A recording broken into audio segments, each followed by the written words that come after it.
கர்த்தருடைய பரிசுத்த நாமத்துக்கு ஸ்தோத்திரம். பிரியமானவர்களே, இந்த 265ஆம் நாளுக்கான விசுவாச அறிக்கை, அது சங்கீதம் 138ஆம் அதிகாரம் 14ஆம் வசனம். நான் பிரமிக்கத்தக்க அதிசயமாய் உண்டாக்கப்பட்டபடியால் உம்மை துதிப்பேன்.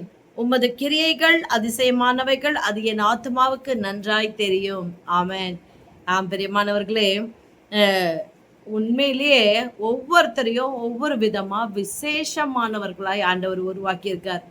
ஆனா மனுஷர்களாகிய நாம தான் என்ன செய்யறோம் தெரியுங்களா? அவங்க கிட்ட இருக்கிறது என்கிட்ட இல்லையே, என்னுடைய லைஃப் இப்படி இல்லையே, எனக்கு இப்படி தோற்றம் இல்லையே, எனக்கு இப்படி நிறம் இல்லையே, எனக்கு இந்த வசதி இல்லையே என்று இந்த மனுஷனுக்குள்ளாகவே இயற்கையாகவே ஒரு கம்பேரிட்டிவ் மைண்டு, கம்பேரிசன் பண்ற மைண்டு இருக்கு. அதெல்லாம் முறியடிக்க தான் ஆண்டவரை சார்ந்து கொள்ளுங்க, வார்த்தையை சார்ந்து கொள்ளுங்கன்னு சொல்றது.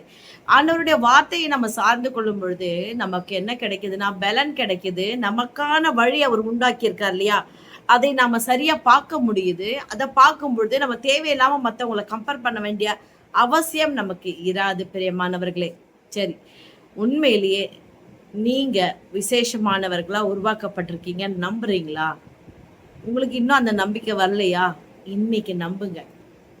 காணாதிருந்தும் விசுவாசிக்கிறவர்கள் பாக்கியவான்கள்னு சொல்லியிருக்காரு.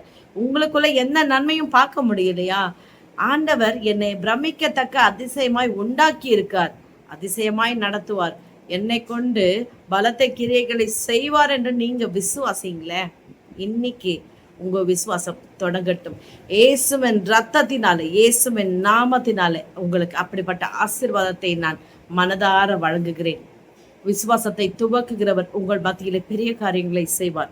விசுவாச அறிக்கை செய்வோம். ஹல்லேலூயா. நன்றி ஆண்டவரே, நன்றி கர்த்தாவே. உண்மையிலேயே ஆண்டவரே, நீர் எங்களை அதிசயமாய் உருவாக்கி இருக்கிறீரப்பா, அதற்காக நன்றி.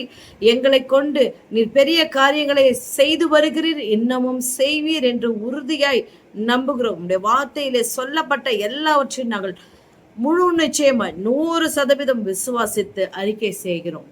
இயேசுவின் நாமத்தில் பிதாவே, ஆமென். விசுவாச அறிக்கை செய்யுங்க. இயற்கையிலும் விசுவாசியாத கிரியைகளை உன் நாட்களில் நடப்பிப்பேன் என்று சொல்லியிருக்கிறார். God bless you.